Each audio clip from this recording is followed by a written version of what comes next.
Hey folks, good to have you back. We're going to talk about something we see in the office a little bit more often now in the CrossFit athlete, but other people as well.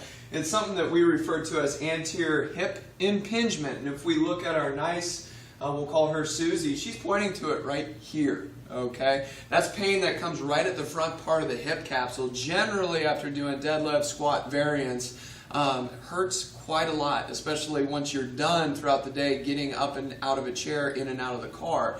Many of you might have this understanding.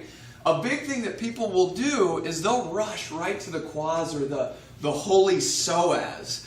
If you've read an article on the psoas, it makes you an expert on it, or everything is caused by the psoas. Not to say that it's not a very, very important muscle group, but if you have anterior hip impingement and you're working on the psoas, you're actually making your problem potentially worse, okay? Especially if you're not getting into that muscle efficiently, which is a very difficult thing to do.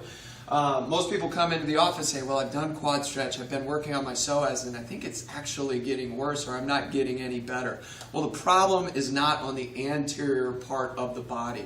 The problem is generally with you getting quality hip flexion and external rotation, and the fact that you're not loading your hip first and most. That way we don't use the hip joint as a ball and socket joint as it's designed. We're actually using it as a hinge, and as we go down into that squat or even a deadlift variant, we're going to start to pinch on the front part. So hip impingement, that's what's happening. It's due to not getting back far enough in the hip into hip flexion, external rotation, and grinding on the front part of the hip joint.